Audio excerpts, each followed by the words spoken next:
único roteador da comédia. No capítulo 111 disso, aqueles que o chamam de general de NetNation leem sobre lendas do Hamas e da Jihad israelense e fazem seus planos com as leis israelenses. O secretário-geral está tentando promover uma forma de cooperação com a ONU, mas não com uma empresa afiliada, não com uma agência humanitária, mas com os grupos que lideraram o massacre de 7 de outubro junto com o próprio Hamas, que abriram as portas de suas casas e permitiram que isso acontecesse, que colaboraram ativamente para proteger seus próprios membros, que esconderam membros do grupo em suas próprias casas, que sequestraram e levaram crianças para túneis na faixa de Gaza. O secretário-geral quer ir até as casas deles, encontrá-los e pedir que construam algo. Talvez para negociar uma planta duradoura isso pudesse ser justificado.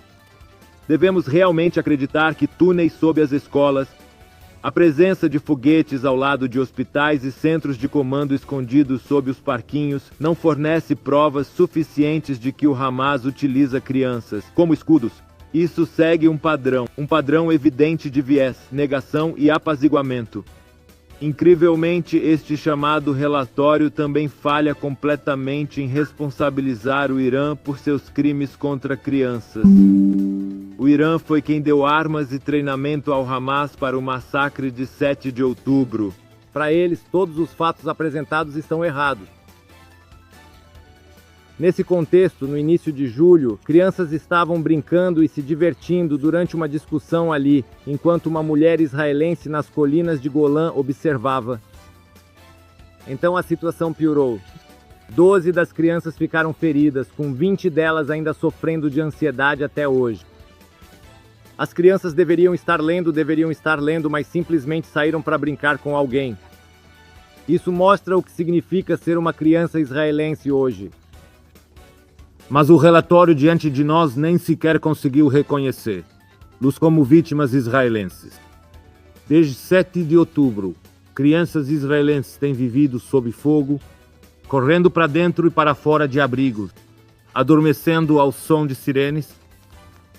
Para muitas crianças israelenses, essa realidade incluiu ser mantida refém pelo Hamas, torturadas, atormentadas e escondidas de suas famílias. A realidade foi assassinato brutal e a sangue frio, como no caso dos pequenos Ariel e Kafir Bibas. Ariel tinha 4 anos e Kefir apenas 9 meses quando foram sequestrados em 7 de outubro. Seus corpos sem vida e profanados foram entregues no início deste ano, junto com o de sua mãe Shiri, que também foi assassinada em cativeiro. Senhora Presidente, o que recebemos é mais um documento de distorção. Um relatório que não condiz com a realidade e não verifica os fatos que realmente estão acontecendo. E pior, inverte os papéis de vítima e agressor. O relatório deste ano segue uma tendência que é muito preocupante. Ele cita números inflacionados e não verificados de vítimas provenientes de fontes controladas pelo Hamas. Acusa Israel de má conduta, enquanto ignora completamente os crimes de guerra sistemáticos do Hamas. Devemos realmente acreditar que túneis sob as escolas, a presença de foguetes ao lado de hospitais e centros de comando escondidos sob os parquinhos não fornece provas suficientes de que o Hamas utiliza crianças como escudos. Isso segue um padrão evidente de viés, negação e apaziguamento. Incrivelmente, este chamado relatório também falha completamente em responsabilizar o Irã por seus crimes contra crianças. O Irã foi quem deu armas e treinamento ao Hamas para o massacre de 7 de outubro. Foi o Irã que financiou e dirigiu o Hezbollah, que assassinou 12 crianças em Majd al-Sham. Foi o Irã que lançou mísseis balísticos contra o Hospital Soroka na semana passada, danificando intencionalmente a ala pediátrica. Essa ala agora está em ruínas.